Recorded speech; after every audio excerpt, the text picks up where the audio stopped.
Hello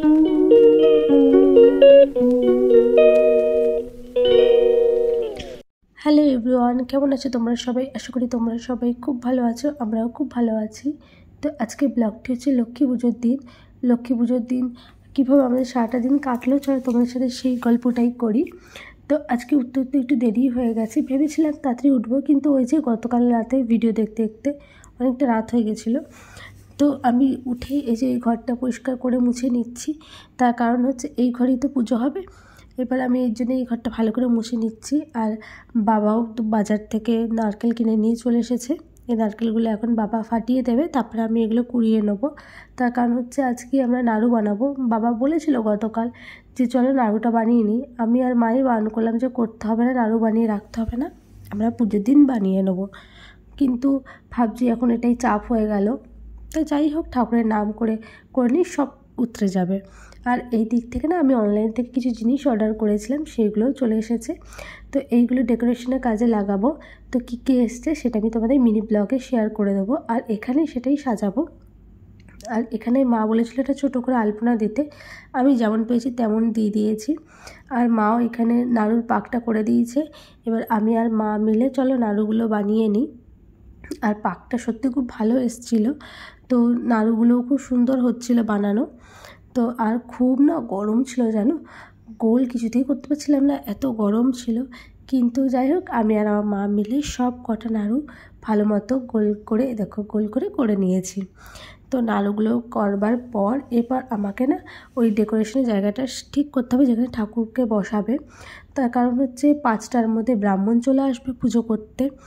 এটাই আমার সবচেয়ে ভুল ছিল জানো। দেখো এই পর্দাটা না আমি ডবল টেপ দিয়ে চেটাচ্ছিলাম, অনেকক্ষণ দিয়ে চিটিয়ে রেখেছিলাম, কিন্তু আমি বুঝতে পারিনি যে এর মধ্যে যখন আমি আর্টিফিশিয়াল ফুলগুলো দেবো সেটা তো ভারী হয়ে যাবে এবং এই যে ব্যাকগ্রাউন্ড আছে এটা খুলে যাবে।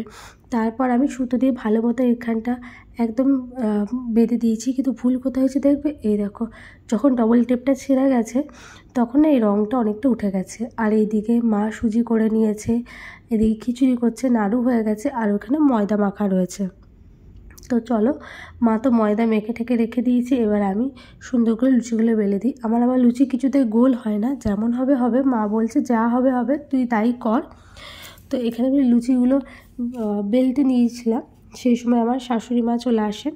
এবং আমার শাশুড়ি মা না খুব সুন্দর আলপনা দেয়, সোয়েটার বানায়, আসন করে, মানে উনি খুব এগুলোতে না খুব গুণবতী, মানে এই ধরনের গুণগুলো ওনার মধ্যে খুব সুন্দর ভরে ভরে আছে। আমি পারলে তোমাদের একদিন কাজগুলো দেখাবো তোমাদের সবাইকে।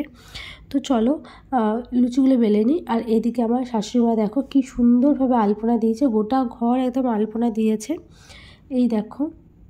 আর মাঝখানে যেটা ওটা আমি দিয়েছিলাম, তো তার পাশ দিয়ে উনি দিয়ে দিয়েছেন। ওনার আসলে পোষাচ্ছিল না যে ওইটুকু আলপনা দেওয়া থাকবে, উনি আবার নিজেই কতটা আলপনা দিল।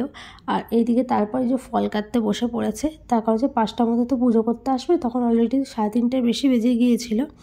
তারপর এই দেখো এখানে ফল টল কাটা হচ্ছিল। তারপর আমি আবার আমার ছেলেকে রেডি করে দিয়েছিলাম যে পুজোর সময় তুমি এটা পরো, পরে তোমাকে হাফ প্যান্ট আর একটা গেঞ্জি পরিয়ে দেবো। এরই পর ঠাকুরমশাই চলে এলো, যখন 5:10-15 হয়েছে তারই মধ্যে ঠাকুরমশাই চলে এসছে। আর আমিও রেডি হয়ে গিয়েছিলাম এরই ফাঁকে। তো চলো এখানে এবার পুজোটা হয়ে যাক।